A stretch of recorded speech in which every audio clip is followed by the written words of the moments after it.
നമ്മളിങ്ങനെ ഓണാഘോഷങ്ങളിൽ പല സ്റ്റൈലിലുള്ള ആഘോഷങ്ങൾ കാണാറുണ്ട്. മാവേലിയുടെയൊക്കെ വിവിധ എൻട്രികൾ കാണാറുണ്ട്. പക്ഷെ ഇങ്ങനെ ഒരു മാസ് എൻട്രി അത് ചിലപ്പോൾ ചരിത്രത്തിൽ തന്നെ ആദ്യമായായിരിക്കും മാവേലി എയറിൽ നിന്ന് വരുന്നത്.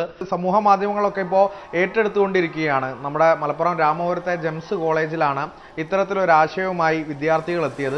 അത് കോളേജ് യൂണിയനും 3ാം വർഷ വിദ്യാർത്ഥികളും ചേർന്നാണ് ഇത്തരത്തിലൊരു ആശയത്തിലേക്ക് എത്തിയത്. അത് വൻ ഹിറ്റ് കൂടി ആവുകയായിരുന്നു. കാരണം വളരെ വർണ്ണാഭമാണ് ഓണാഘോഷം. എന്ത് വെറൈറ്റി ചെയ്യാം എന്നുള്ളതായിരിക്കും വിദ്യാർത്ഥികളെ സംബന്ധിച്ച് മാസങ്ങൾ നീണ്ട പ്ലാനായിരിക്കും ഓണത്തിനുള്ള സംബന്ധിച്ച്. പക്ഷേ ഇത് എല്ലാവരെക്കാൾ ഒരുപടി മുന്നിലെത്തണം എന്നൊരു ആശയം തന്നെയാണ്. അത് അധ്യാപകരും കോളേജ് മാനേജ്മെന്റും ഒക്കെ അവരുടെ ഒപ്പം ചേരുകയായിരുന്നു. വർണ്ണാഭമായ കാഴ്ചയാണ് ഈ ഡ്രസ് കോഡുകൾ. ഓറഞ്ചും പച്ചയും ഒക്കെ കളറുകൾ നമുക്ക് കാണാം. ഇവരുടെ യൂണിഫോം ഡ്രസ് കോഡ്. ഇതിന് നടുവിലേക്കാണ് മാവേലി ഹെലികോപ്റ്ററിൽ വന്ന് ഇറങ്ങുന്നത്.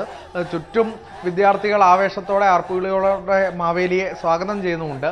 ഈ ഡിഗ്രി 3ാം വർഷ വിദ്യാർത്ഥിയായ ഷബീബ് തന്നെയാണ് മാവേലിയായി ഒരു എൻട്രി നടത്തിയത്. കോമ്പറ്റീറ്റീവ് ഐറ്റം തന്നെയാണ് ഈ ഓണാഘോഷം. ഇതിനേക്കാൾ വെല്ലുന്ന ഇനി എന്ത് കൊണ്ടുവരാമെന്നായിരിക്കും അടുത്ത ആഘോഷം നടക്കാനിരിക്കുന്ന സ്ഥാപനങ്ങളും കോളേജും വിദ്യാർത്ഥികളും ഒക്കെ ആലോചിക്കുന്നത്.